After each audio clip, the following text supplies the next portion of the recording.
Përshëndetje, mirë se u gjeta.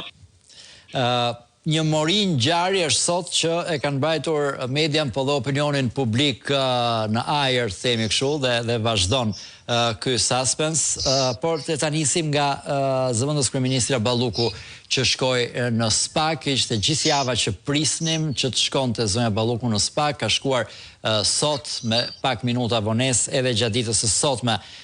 Si do ta gjykonit qyno këtë? Sa ngjarje e madhe është kjo? Është një ngjarje e madhe që mund të shkojë në hetim për një gjë të vogël, është një hetim i vogël nga i cili mund të rrjedhin pasoja të mëdha, cila është intuita juaj? Në fakt është një e cila ishte planifikuar që të ditën e hënë të kësaj jave, po për shkak të agjendës të zëvendës kryeministres zonjës Belinda Balluku, nuk u mundsua prezenca e saj në ditën e hënë dhe përpasoj e posaçme ju u drejtua me një fletë thirrje të re zëvendës kryeministres Balluku me qëllim thirrjen e saj pikërisht ditën e sotme që me ditën e premte në orën 3. Fakti ka pasur kalkulime që të gjithë që spekulime mediatike dhe që disa gazetarë ishin në to abuzime dhe raportuese.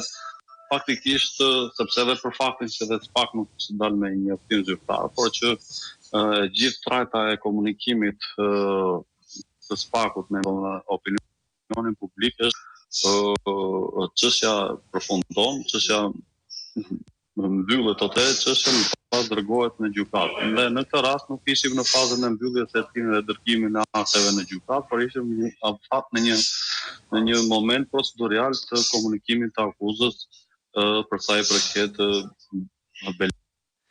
Po ka akuzë, se tani ka mbritur komunikimi i SPAK-ut, po, që ka akuzë për zonjën Balluku. Edhe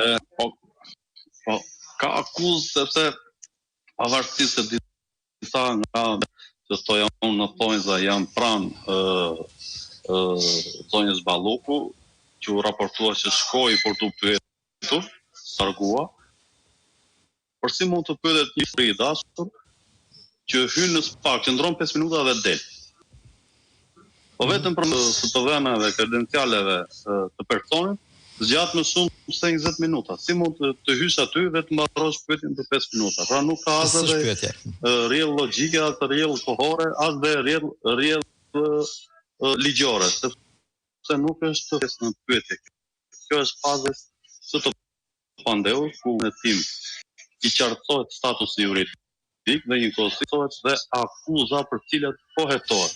Por në momentin që është qartësuar akuza dhe të komunikohet zyrtarisht akuza, pa diskutim që ti në këtë moment je i pandehur dhe pastaj të ofrohet proceduralisht në mënyrë ligjore që ti jesh e gatshëm të japësh deklarimet dhe pretendimet e tua përpara oficerit të policisë gjyqësore që është në këtë rast oficeri BKH.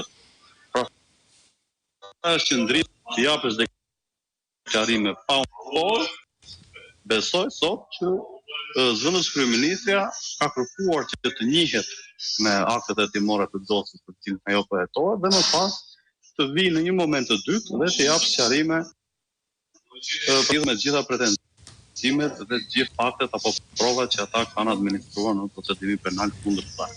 Pra sot zyrtarisht kemi akuzë të zëvendës kryeministre në vendet, Belinda njëkohësisht edhe ministren e infrastrukturës dhe energjetikës, që është një postë ajo e mbante 2 vjetë që gjysmë apo 3 vjetë. Po, tani është e qartë zyrtarisht nga njoftimi i SPAK-ut që sapo ka mbritur.